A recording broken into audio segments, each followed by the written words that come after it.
All right, recording has started. Uncle Frank, Dr. Marshall, would you go ahead and mute everyone out? Yes, sir. I sure will. Okay. Doc, you did call in on start, right? Yeah, he called in on start. Okay, on start. Okay. Oh, yeah. Okay, gotcha. Okay.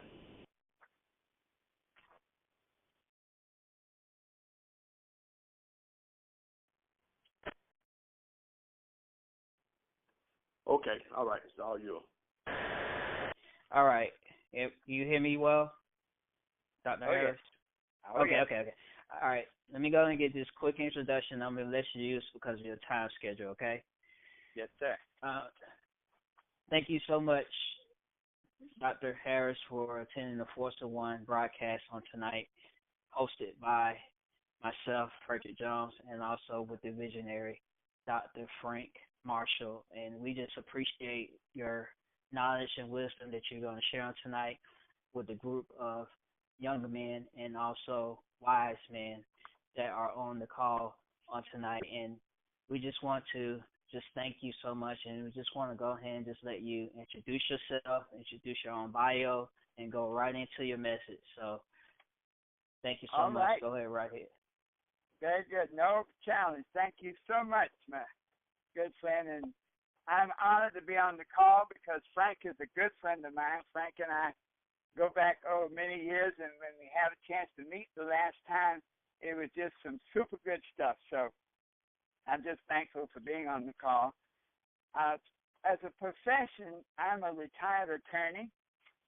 I practiced law in New York City, and I retired at the ripe old age of, I think, 51. And I've been a marketing person, teaching people how to do network marketing. And as a result of a company I was with, I was able to retire at 51. I worked for 2 years with some of you young people may not know, but Reverend Ike. He was one of the first televangelists. I worked for him 2 years heading up the Science of Living Institute. And for the last 10 years, really 8 years, I worked with Montel Williams on a nutrition program. But I spend most of my time doing millionaire mentorship calls and webinars. Our book, we've written 8 books, but the book that has sold over 700,000 copies worldwide and translated into 8 languages is the 12 Universal Laws of Success. And any of you who don't have a copy can get a copy. We have them online at www.12uls.com, and you can get a free ebook version of it at www.12laws.net. So we've gotten all the commercials out the way. I'm just very happy to talk to young people, or all people, about focus, because without focus, there will be no success. You open the meeting with a prayer, and in our book, The 12 Universal Laws of Success, each law of success has a Bible base. But one of the interesting things, it has been translated into Chinese, it's been translated into, we publish it in Saudi Arabia. And what each country has done, they have gone to their particular, I don't like to call it religion, their particular spiritual presence. The Quran or the Bhagavad Gita in India, we've been published in India, and it turns out that the same principles are in each one of those holy books. So if we come from the Bible, the scriptural basis for the law of focus is this. It's from Matthew 6, chapter 22nd verse, and it says, "The light of the body is in the eye.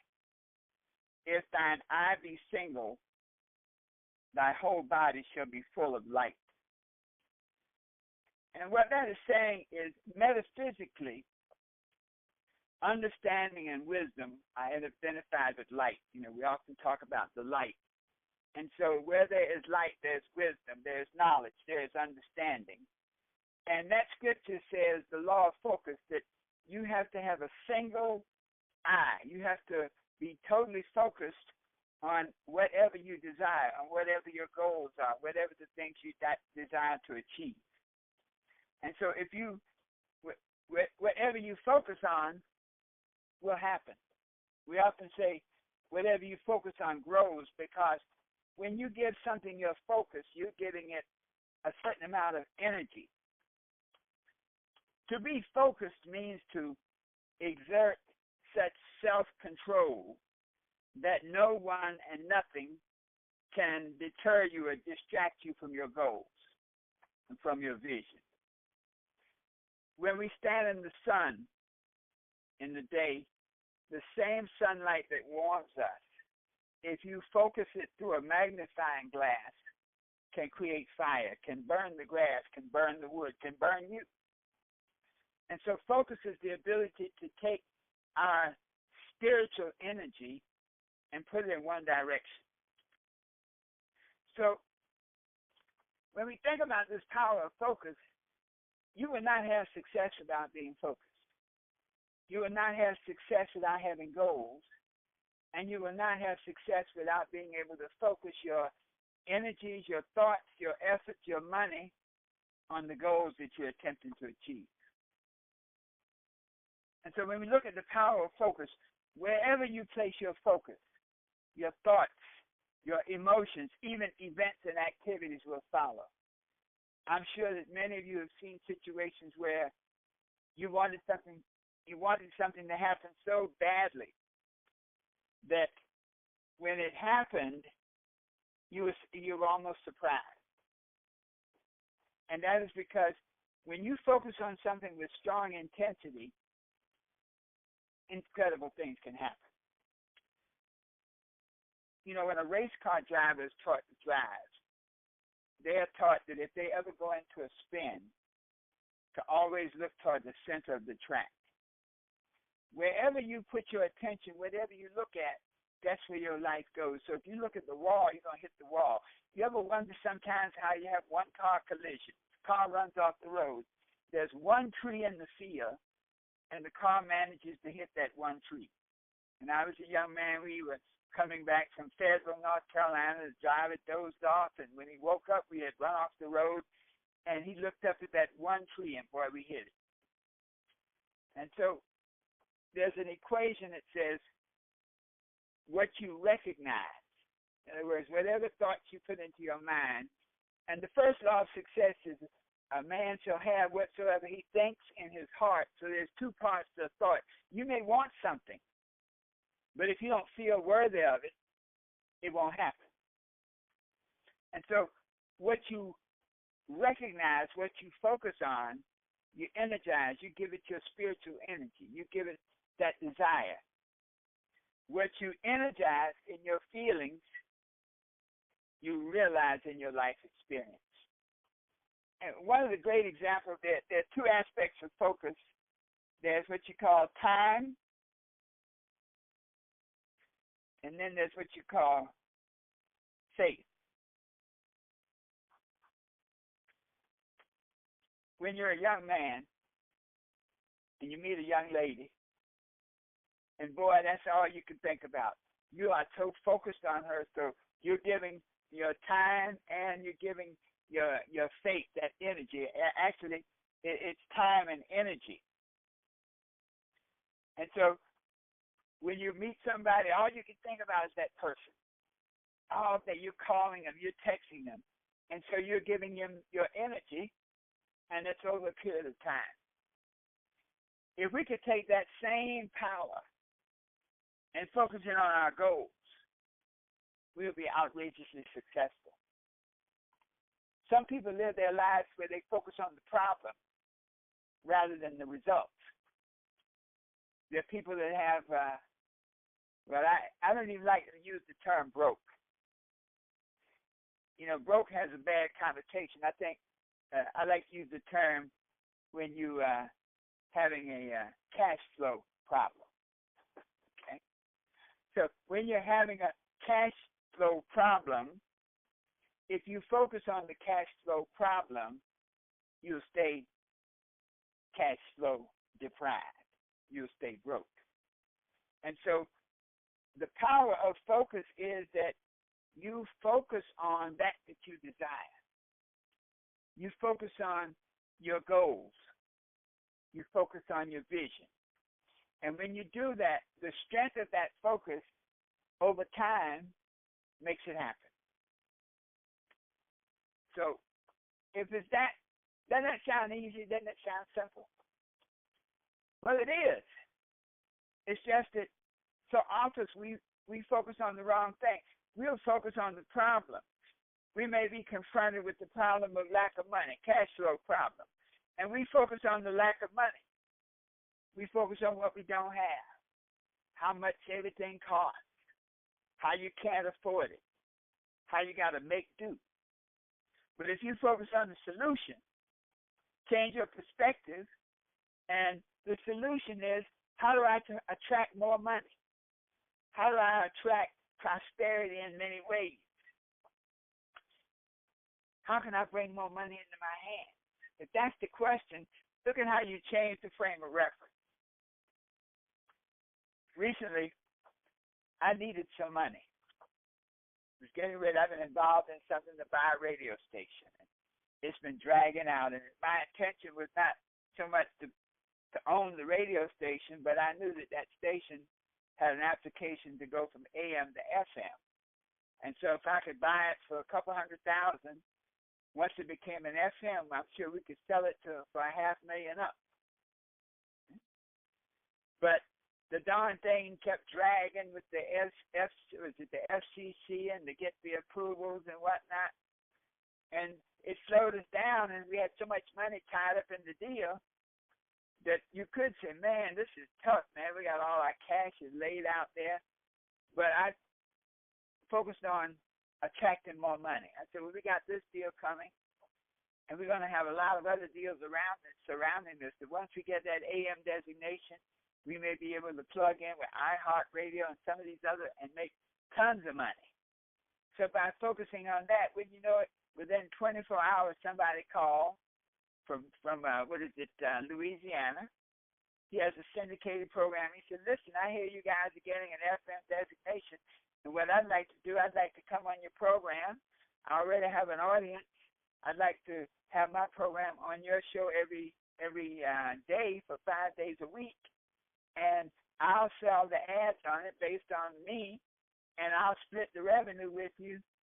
I take 2/3, you take 1/3. You don't have to do anything. All you got to do is have the station. It came from focusing on a solution rather than a problem. So what I want to sort of give us the takeaway, I don't consider myself a motivational speaker. Motivational speakers are nice, but they're like showers. You can get so pumped up today, you can take the greatest shower in the history of the world, but in 2 or 3 days, you're going to stink. You're going to need another shower. And motivation speakers are like that. You get all jacked up, but 2 or 3 days later, you're going to need another message. So I like to think of myself as a transformational speaker. And so how to overcome lack of focus. As a matter of fact, I was talking with Frank about this. We just did a webinar on how to overcome lack of focus. And anybody who goes to get our free ebook can get information about that webinar. Anybody who goes to www.12laws.net, you'll be put into a cycle and you get information about that webinar. But I'm going to give you 6 keys to overcome lack of focus. Number 1, realize that you can only focus on one thing at a time. I know young people, you all like to send texts and watch your emails and talk and eat all at the same time. But the mind operates in a linear fashion. To maximize your capacity, do things in succession, just do them quickly, do them well. That way you have focus. It's like if you had that laser beam, rather than trying to cut every chair in the room and just spinning the beam around the room, you cut one chair at a time. So realize that you can only focus on one thing at a time. Focus is a laser beam rather than a light bulb. It cuts through the darkness, and it eliminates one thought, one emotion, one activity at a time. Number 2, got to keep your health up. One of the things I love about meeting Frank is he and I both, let's just say we're over 50, but we both look good. We both have energy. You see Frank get out there and cut a rug, man, he'd be dancing like he was auditioning for Soul Train. And so do I. And so, all right, Doc. yes, sir. And the last time we were out down there in Atlanta, man, we danced till midnight. They had to send us home. But you have to be in good health. You really have to be physically fit and full of energy. If you have something really important that you want to do, you got to keep your health up, because when you have a health challenge, it throws everything off. The fellow that I'm working on with the radio station today, when we had the meeting, his daughter had her left arm was numb. She'd had a brain tumor about 5 years ago, and it seemed like, she's having the same symptoms again. So he had to stop what we were doing to take her to the emergency room, and that's the things that happen when you have sickness. A lot of times you can't prevent it. But if you eat well, if you practice, if you get your rest, if you don't abuse your body, you can give yourself as close to optimum health as possible. So health challenges can demand your immediate attention and you can't function. When you're not physically fit, you're tired, you have no energy. And so your primary thoughts should be focused on resting and sleeping. There's a great Arabian proverb, and it says, he who has health has hope. In other words, as long as you keep yourself healthy and full of energy, you have hope. You can face anything. He who has hope has everything. Number 3, how to overcome lack of focus. Have clearly defined goals that complement your vision and your life purpose. Without clearly defined goals, you have no direction. You see, focus requires a direction. Focus requires an outcome. Focus requires an objective. You can't say, well, I'm just generally focused. I'm just chilling. I'm focused. That's not focus. Focus requires a specific outcome that you can then give your attention to. And when we talk about attention, there's 2 sides to that. There's attention, A-T-T-E-N-T-I-O-N. And then there's intention, I-N-T-E-N-T-I-O-N. Attention is where you give your energy, what you see with your eyes. Intention is what you want to have happen. You may not see it with your eyes, but you can feel it in your heart. Without clearly defined goals, you have no direction, no thought on which to focus your attention. If you were a gardener, if you got no flowers in the garden, then the weeds will consume your garden. When you have flowers, the good things you want to do, you're going to have to cut back the weeds, but that gives you a frame of reference now. Now you have something to protect, something to nurture. So right now you may want to redefine your goals. We're at the second part of the year, and it may be important to redefine your goals. Write them down in great detail. How they feel, how they smell, how they move, how they taste. So you can get every one of your senses involved with that goal. It will happen. Number 5, to realize that all distractions are equal and equally counterproductive. See, the health distraction is something that you can't deny. If you're in pain, you're going to get relief. But most distractions are a result of other people's lack of planning. Most distractions are other people coming to you because you have a reputation for getting things done. You always have money. You always have clarity of thought. But see, when you don't keep your eyes on the prize, when you let other people's issues pull you away from your goals, your vision, and your purpose, you pay dearly. Anything, any thought, any person, any emotion that is not supportive of and congruent with your goals, your vision, and your purpose is a distraction, no matter how good it sounds. Sometimes people come to you in dire need to be helped. and your ego makes you want to help them. Your compassion makes you want to help them.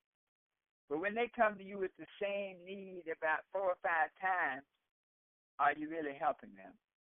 Or are you becoming a crutch? Maybe they need to learn how to plan so that when the rent comes around, they can pay it. They don't have to come to you. Sometimes you can be an enabler by being too available for people. You don't let them fly. You don't let them grow. Some distractions come from within you. Sometimes when you're not sure about how you feel about yourself, many of us on the success journey can talk it, but we're walking in the path. We're walking in the weeds. We're talking success, but then everything we do is the contrary to that thought. So all distractions are equal and equally counterproductive. And finally, number 6, control your body, your instincts, and your emotions. In the 4 stages of life, the second stage of life is the stage of sensation and experience, and that's when you learn about sex and drugs and being in love. The first 20, 25 years is the stage of education. The second stage is the stage of sensation. The third stage is the stage of power, 40 to 60 years old. And then the 4th stage is the stage of immortality. That second stage of life, though, is the one that can keep you from getting to your age of power, your age of outrageous success. So your instincts, your emotions are forces that are driven by your lower animal nature. They're just natural forces. That sex drive will take you off track. You notice every athlete, whenever they're training for the big game, when I worked with Muhammad Ali, for that 6 or 8 weeks before the fight, it was nothing but work, nothing but training. So you must take possession of your mind, because it's all controlled by your mind, in such strength or degree that your emotions, your instincts, and your body are under your control. So these 6 keys can help you overcome lack of focus. Focus on one thing at a time. Be in good health with lots of energy. Have clearly defined goals. Have faith in yourself and in your ability. Realize that all distractions are equal and equally counterproductive. And control your body, your instincts, and your emotions. When you can do these 6 things, you can set yourself up to overcome anger, which may be a distraction. You can set yourself up to develop your self-discipline so you can do what must be done. You can set yourself up to have the patience and the strength and the vision to go the final mile to get the job done. Focus is one of your most powerful assets. Use it well. Make it happen. When you use your focus, life gets better and better, more and more prosperous, and good things come to you. Remembering this, the best is always yet to come when you focus on that which you desire. Any questions, folks? I know you can press, what do you call it, Frank, *6 to unmute your line if you have any questions or comments. Wow.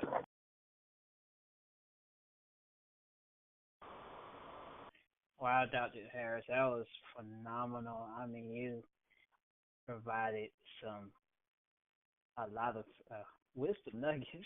I mean, particularly, it's a lot, but I'll just share a few key points, and I'll let everyone else chime in for the short amount of time. Is that you said was something that was poetic, but it was beautiful, and it's poetic but profound. And you said that when you have no flowers in your garden, you allow weeds to grow. I thought that was, I mean, man, that was like one of those preach the word, or amen. That was awesome. I mean, and it is true that what you give your focus, when you give your attention to your focus, you will definitely attract.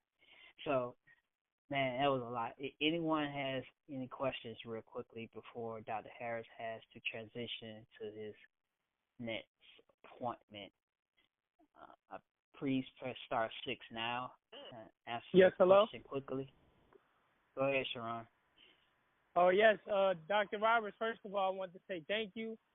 Everything you said was right on point. Me and my friend was actually talking about focus today, and I really appreciate it when you said all distractions are equal. That was they all the same. So thank you, man. That's one thing I want to cut off for sure. But I did have a kind of interesting question for you, because I know you said your book, 12 Laws of Success, was translated in all different languages, and other people related to their God and stuff like that. Honestly, as a Christian, how did that make you feel? And did you have any backlash at first about that, or what were some of your thoughts about that?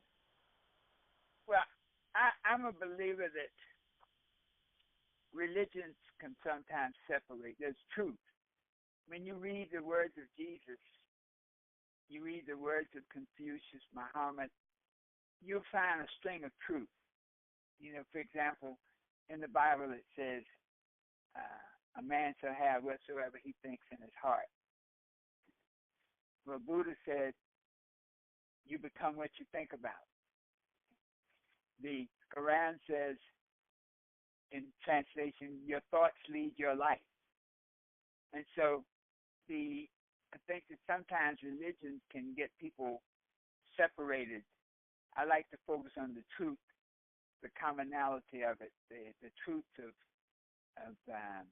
the universal truth. So I don't have a problem with other people's religions. I'm a Christian. Okay, I'm clear on that.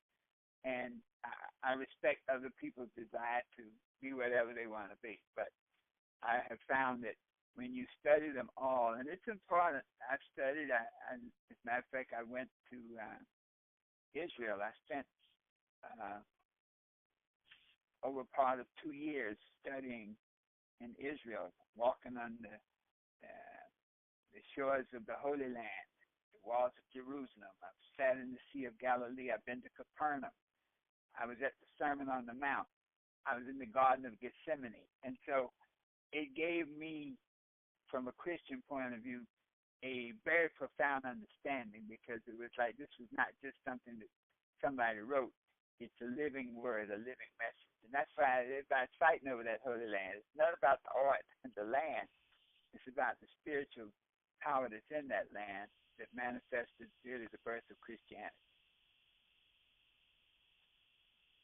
I hope that answered your question. Yes, sir. That really clarified for me. Thank you. I'm gonna open it up for other people. Thank you, sir. Yes, sir. That was a good question, Sharon. Good question. Dr. Harris, do you have time for additional question or 2 questions? One or 2 more, and then I'll zip on and get ready for my 9 o'clock. All right, great. Hey guys, you got about 2 more questions, 2 quick questions. Press star 6 to come in. State your name and where you're from, and answer your questions very quickly. Go right ahead.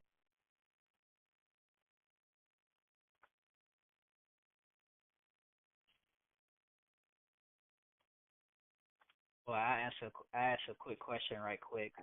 Dr. Harris, you mentioned that you went to law school, so I had to ask this. I mean, did law school, your focus after you graduate from law school, I mean, what was your overall goal during the process of going to law school, and did law school make a difference in what you're doing now?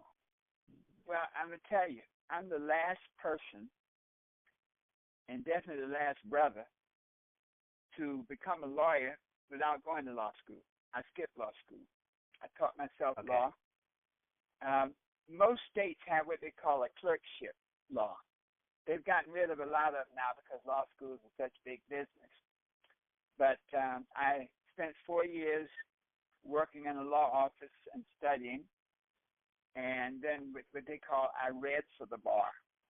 I took the bar. I didn't pass it the first time, but I took the bar and I passed it, and that's how I became a lawyer in New York State. And then I was admitted to the federal court and in the Court of Appeals in California and New York. And so that in itself required a discipline that you may not get even in law school, when you have to be your own student and your own teacher. I studied under other lawyers, but I learned very specific things. When I study with a lawyer, I want to watch his feet. It's not enough just to hear what a person says, but I want to understand how he moves when he says it. My specialty was trial work. To get out there in front of a jury and start painting a picture that people could buy into. I found I was good at that. And most lawyers don't try cases a lot. And I found I could combine the rhythm and the vibration of the African American experience with the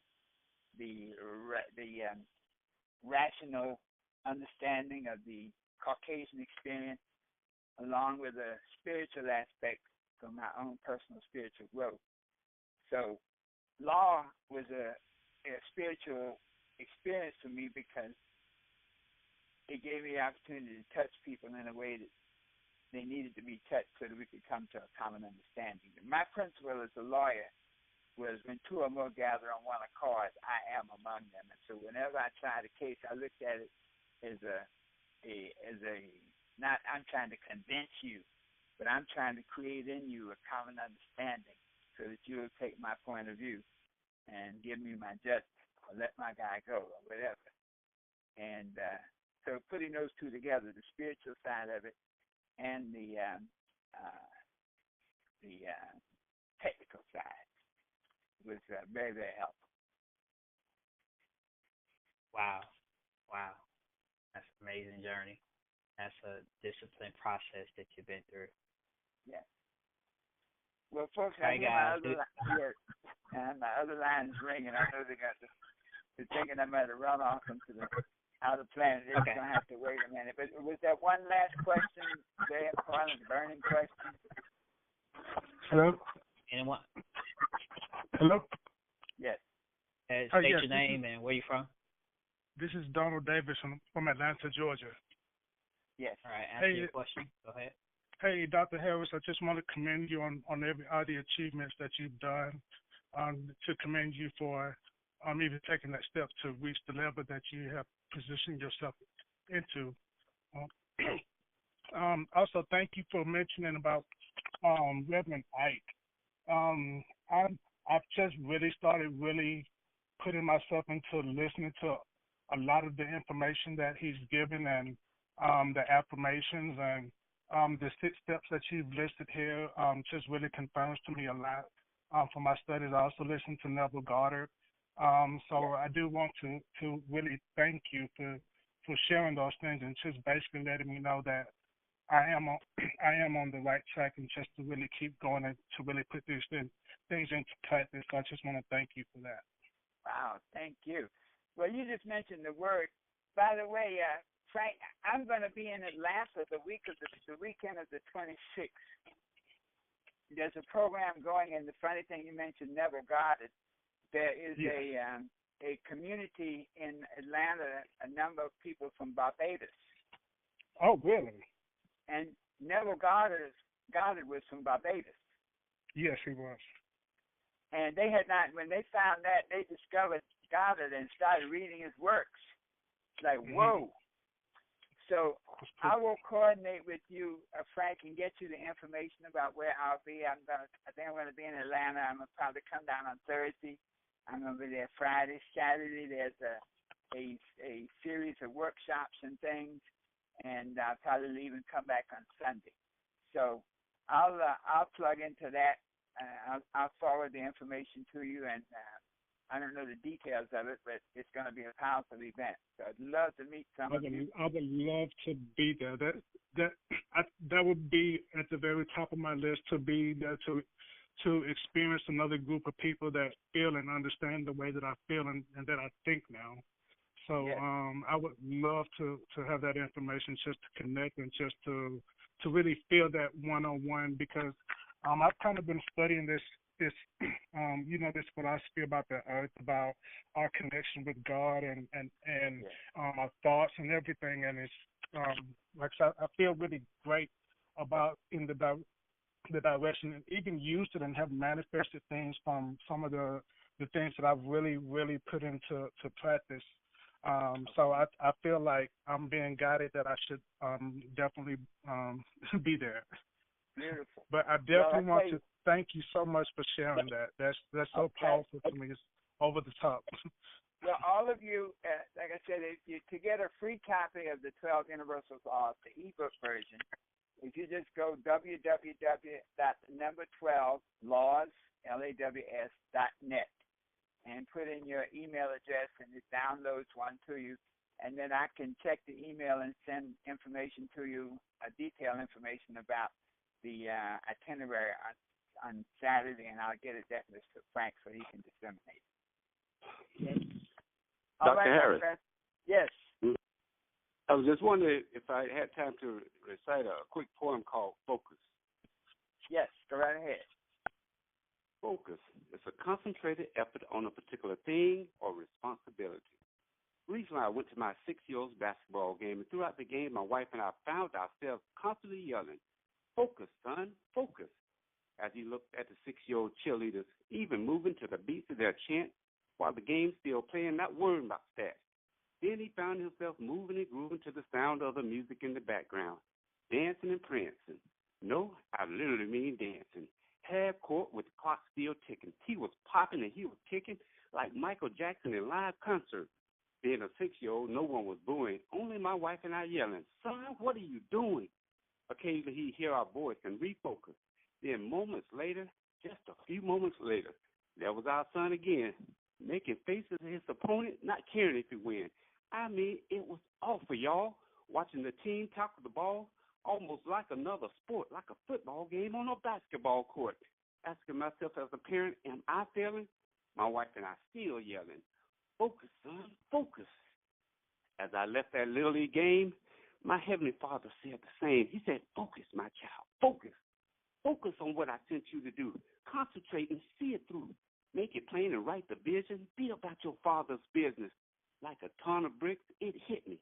I was just like my 6-year-old son. You see, I was guilty of the very things he had done. Looking back at the game reenacted, just like him, I got distracted. I found myself doing the same, squandering time in the middle of the game of life. I sometimes hear angels cheer me on in my ear like a cell ringtone, saying, "Go, go, go." As I sit on my couch watching a reality show, not making a conscious effort of trying while folks are hurting and some are dying. Some are dying and going to hell while I hold the medicine to make them well. There's no points scored, no stories told. When you make a basket in the other team's goal, no hugs, kisses, or high fives given when people alive have yet started living. Living for the life's creator, there's no one wise and no one greater. But there's a deceiver that gives success. He'll give you more just to get you less. So focus on your calling and on the bigger picture. And at the end of the day, you will be the victor. Thanks, Dr. Harris. Beautiful. Beautiful. All right, folks, I got to run. Their phone is blinking and blooping, and they're waiting for me. All right. All right, Dr. Harris. Thank you, Dr. Harris. So much. Thank you All right. so much. Take care. Thank you, Look Dr. forward Harris. to meeting Appreciate you on. you, so we'll talk. You're welcome, and be sure to get your books. All right, Doc, we'll talk. Okay. All right. Bye-bye. And awesome poem, by the way, sir. Whoever that was. Yes, sorry it was. I didn't get the name. Absolutely. Thanks, sir. Who was that? Who was All that? right, that read I'm the off, poem? folks. Thank you, Dr. Harris. We appreciate your time. Thanks, guys. Who read the poem? State your name and where you from. That was Andy Foster from Atlanta. In Atlanta. Andy, we appreciate that poem, man. That was beautifully, eloquently announced and pronounced, and we just thank you so much for that. It definitely is going to be on the our YouTube channel, and other outlets. And that was a very, very good point, and it correlated to what was talked about tonight was the power of focus. And it's, in Dr. Harris' book, he said what you recognize, you focus on, what you energize in your feelings, your nature, what you energize, you realize that's your result. So that's a direct quote from his book on page 110, The Power of Focus. So, Andy, we just appreciate you, man, singing that. And actually, man, we could end the call on that poem. That was so good. I was like, wow. I mean, just as a former athlete myself, that's one of the things I had to tell myself. in the field, as we say, in the field, meaning on the court or playing football or baseball. I had to continuously say focus, and it's amazing when you become an adult that those were the prep. We call them pep talks, where actually they're really confident boosters, and you kind of forget about those things because you get distracted about have to pay bills and just have to live in life. But it made me reminisce about the times just going back and just say, come on, come on, Frederick, you can do this. Stay focused, stay hungry, and just those small things. Those are the power words that you speak over your life, and I just know that it transforms your conscious and also dealing with things in the universe that you speak forth from your mouth, because life and death is in the power of the tongue, and you eat the fruit that which you speak. So, guys, it was it's 8:44 now. That was some powerful wisdom nuggets that were shared. So, what I want to do right now is that, Uncle Frank, do you want to chime in and just say a few things what were some highlights that you got from Dr. Harris' message? If you're unable to speak right now, that's fine. We'll catch you at the end.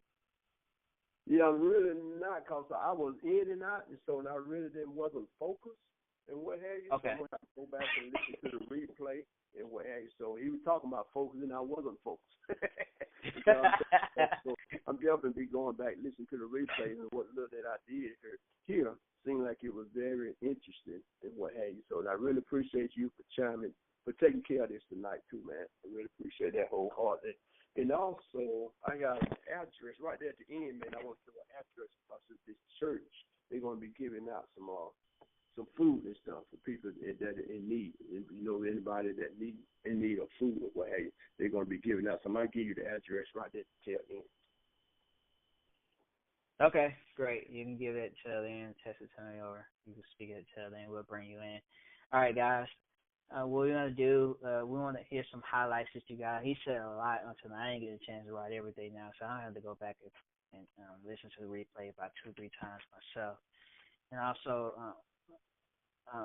also we have our social media page. I will let Sharon come in at the end of the broadcast and tell you about our social media page. And so, guys, do you?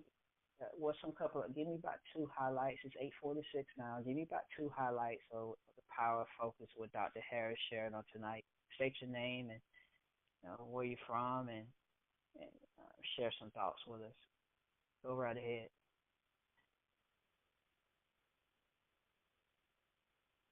All right. Well, I'll share one real quickly. Is that what he said? That's the number one was that you can only focus on one thing at a time. I know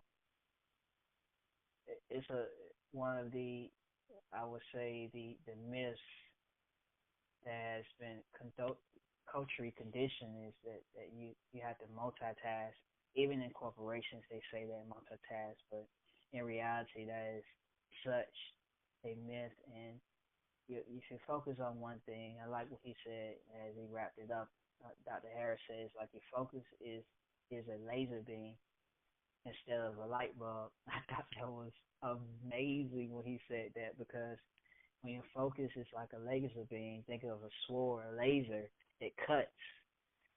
So light in itself cuts. So when you have a ultimate desire and you have a focus on what you really want as far as success in life, it should be able to, not should, but it will cut through the distractions, and it will cut through whatever you're going through. And I thought that was very powerful. He said it actually inspired me to just really stay focused on my goals and dreams, and also dealing with goals to a segue into this is that he said that write your goals in full detail. So it's just not enough just to write your goals down, but you have to focus in on just getting the details of your goals until you feel it in your emotions. And that's one of the things I had to really go back and do. And I wrote a lot of things down, putting the piece of puzzles together. But I thought that was very powerful. So that was a couple of highlights that I got. I mean, I have more, but I want some other guys to come in, chime in. And I know y'all ain't sleep out there, so come on. So if you're muted, you can just press star 6 to come on in and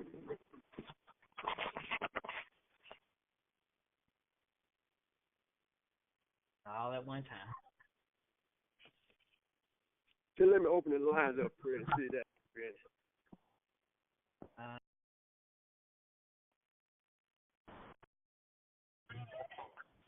Okay, the lines are unmuted. One of the things I heard. All right, hold on. I know you're speaking. If you're not speaking right now, just press star 6 on your phone, or if you have an Android phone, just press the mute button on your phone. If you have an iPhone, press the mute button, so you don't have to press star 6. So whenever it's your time, you want to chime in and speak, you can just unmute yourself on your phone, so you don't have to press star 6. Just mute yourself out of respect of all the brothers on the call. Go ahead, sir. State your name and go. Again, this is Andy again. Andy Foster. Hey, Andy, go ahead, man. Hey, one of the things that really caught me, that he said something that actually echoed something that Bishop Bronner talked about on Sunday. He was saying how, anything that distracts you away from your goal, is pretty much like Bishop was saying, is evil. Even if you do it in good conscience, or you're trying to be supportive, but if it's not your purpose, then it's considered evil. So I thought that had to be for me, because it was, like I said, it echoed exactly what Bishop Bronner talked about on Sunday, because a lot of times we try to be supportive of everyone, and sometimes every good thing is not a God thing. And even if it seems like it's good, but if it's not what God called you to do, it's considered evil. Man, that's awesome, man. Hey, Andy, is that your poem? Did you write that poem? Yes, sir. Yes, sir. In fact, okay. The CD that I did. So. Okay. I was like, man, I don't know if you have it for sale or not. I was like, shoot, man, I want to read that poem at least every month myself. I was going to ask you post it on the Facebook, but since you wrote it, never mind.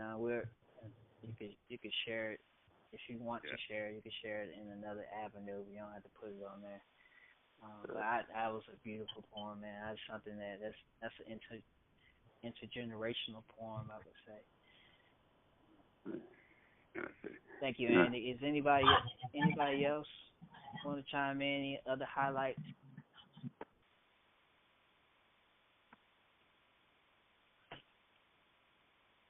You have the red carpet. You can go ahead and.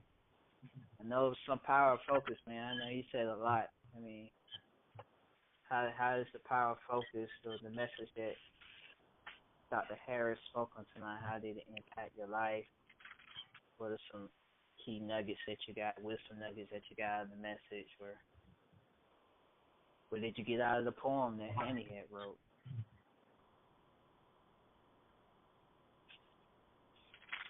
Well, I'll share a couple of more things since I took some notes on it, because I thought the message was, on point and right on time, especially to me. He said the 4 stages of life. Dr. Harris said that, between 20 and 25 years is education. So he said education, sensation, power, and immortality. And I like what he said, those 4 stages of life, because when most of us don't even get past the sensation part of it. That's the emotional part, mainly because people just haven't been taught. I mean, you haven't been taught at home, or you haven't been taught in school. School definitely doesn't teach you the emotional side, and that I think one of the keys to the emotional the sensation, the feeling of it is really having a goal, really having a vision, a goal, and mission, and purpose in life, and that's when you can be emotionally connected to your life. Because when you have a goal, as I'm finding out now, you have a desire, mission, purpose, and so on and so forth, is that it helps you to make better decisions because you can make decisions that's based on your goals and your dreams and your desires.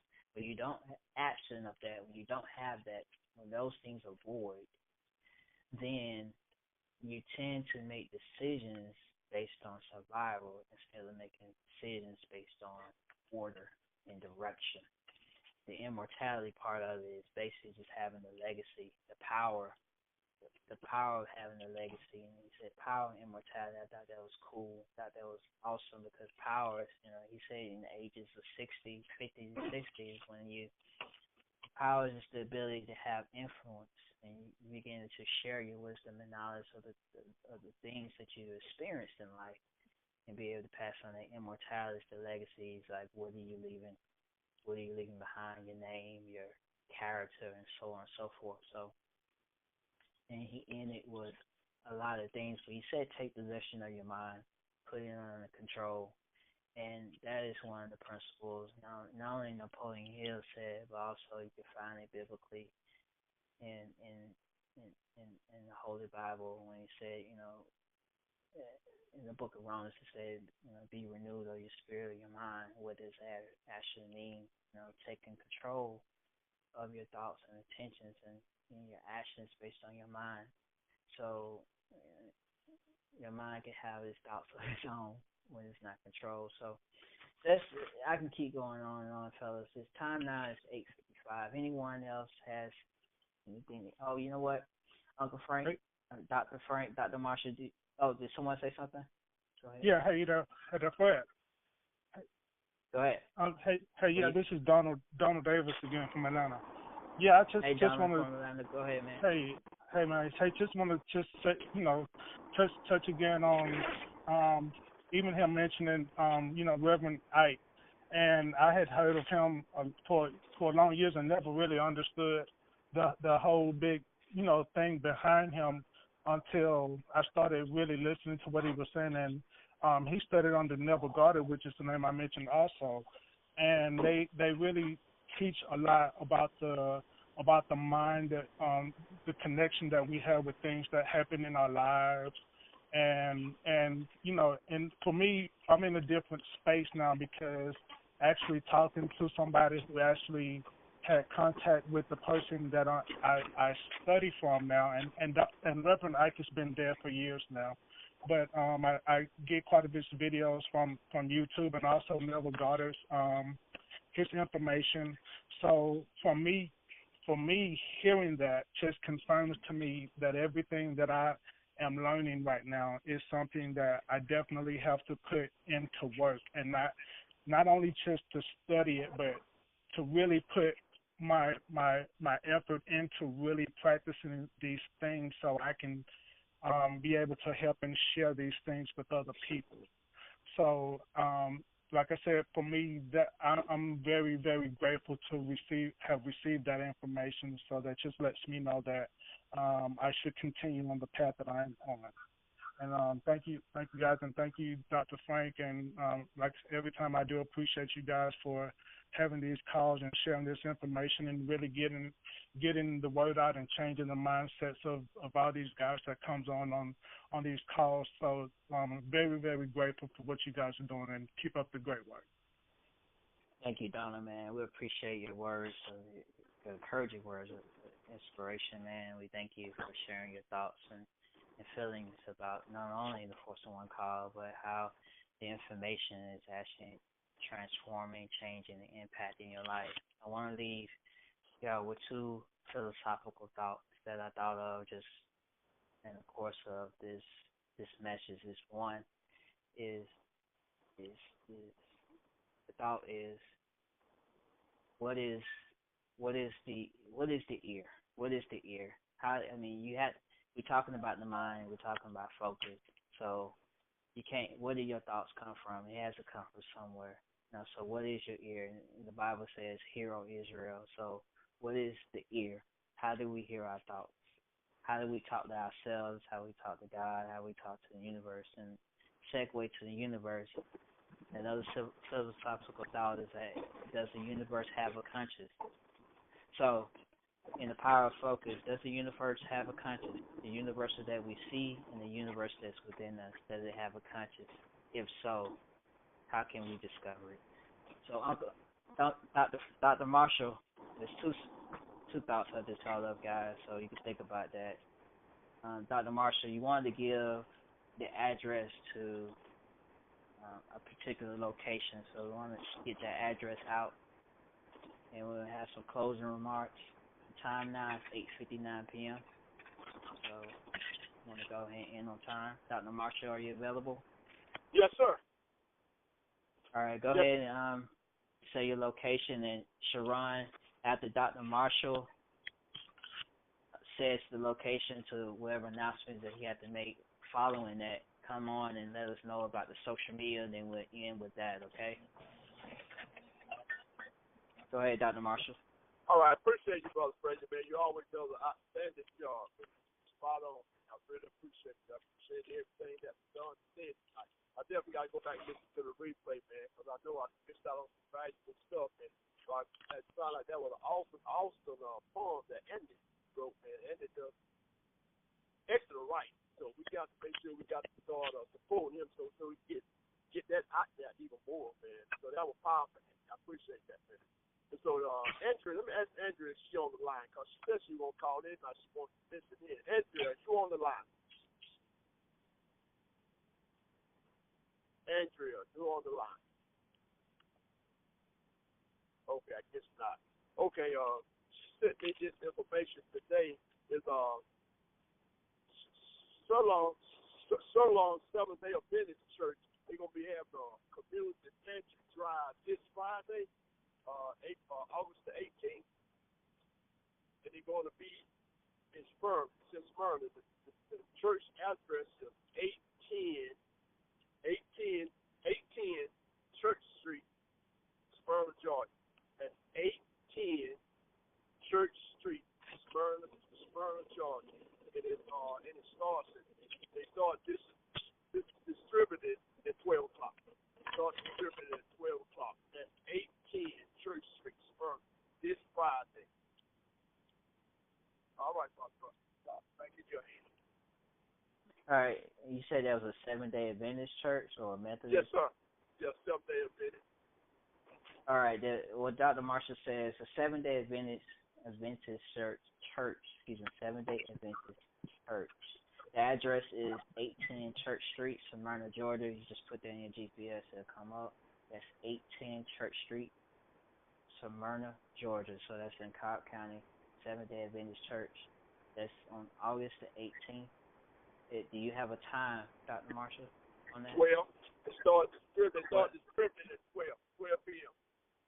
All right, 12 p.m., guys. So want to go if that fits in your schedule, you want to make sure you make it out to that, and make sure that you let them know that Force of One, that you're from Force of One, and you want to help out the community in that aspect.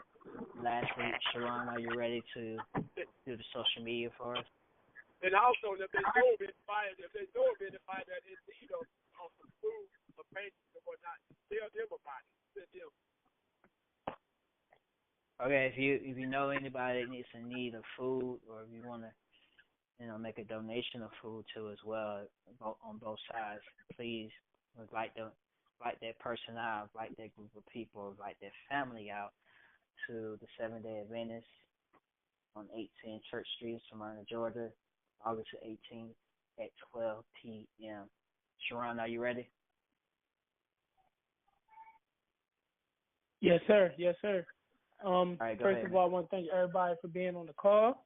I just wanted to let you know that Force of One has gone digital. Yes, we're mobile now. You can catch all the replays on YouTube.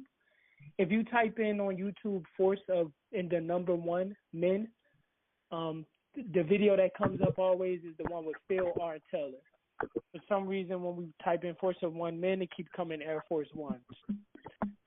the Nike shoes. So that's the way you can find us. Also, you can find us on Twitter and Instagram, and this is at Force of the number 1 Men. And then Facebook will be, well, actually, that's the Facebook and the Instagram, but the Twitter is actually at Force of 1, the number 1 _ Men. So we just want to thank y'all. Go follow, go subscribe, so you can always be notified and listen to the replay, because you never hear it the first time or even the second time. It's always good to let this stuff implant in your soul until next week. Thank you, guys. Love you all. Force of 1. Out. Hey, man, get us the replay number out again, too, Fred. The replay number. Yes, sir. I don't know the replay right quick. Hold on. Okay, I gotta look it up. You know it by heart. Yeah, go ahead. You know it by heart. I don't know it by heart yet. It's 515-739-1022. It's the same PIN number. 753-907-pound. And once again, 515-739-1022. Same PIN number. 753-907-pound. All right. Hope everyone got that. It's 515-739-1022 for the replay. It's the same PIN number that you put in. It's 753-907. And just following instructions on the prompt. So thank you each and every one of y'all tonight for participating on the Force of 1 call. We thank you for your time that you have spent on tonight. I hope that you received the valuable information that was shared from the message of tonight was the power of focus by Dr. Harris. So we look forward to you attending next week Force of 1 broadcast, which will be on Tuesday night at 8 p.m. So see y'all guys. Thank y'all. Have a great night. God bless.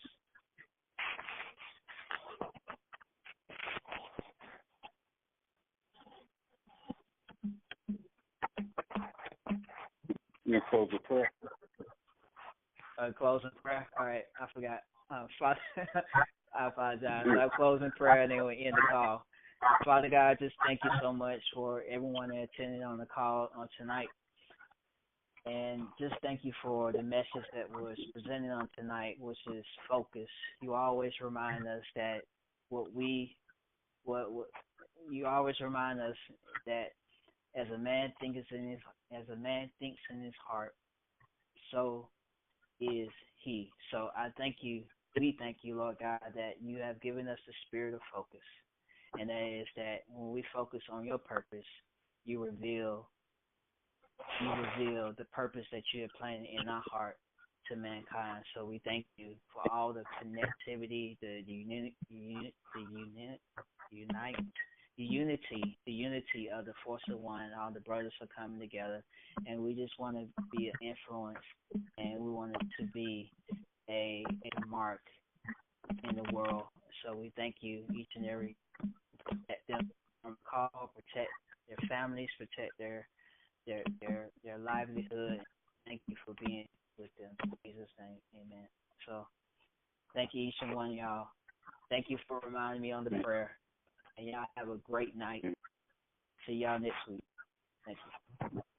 Good job.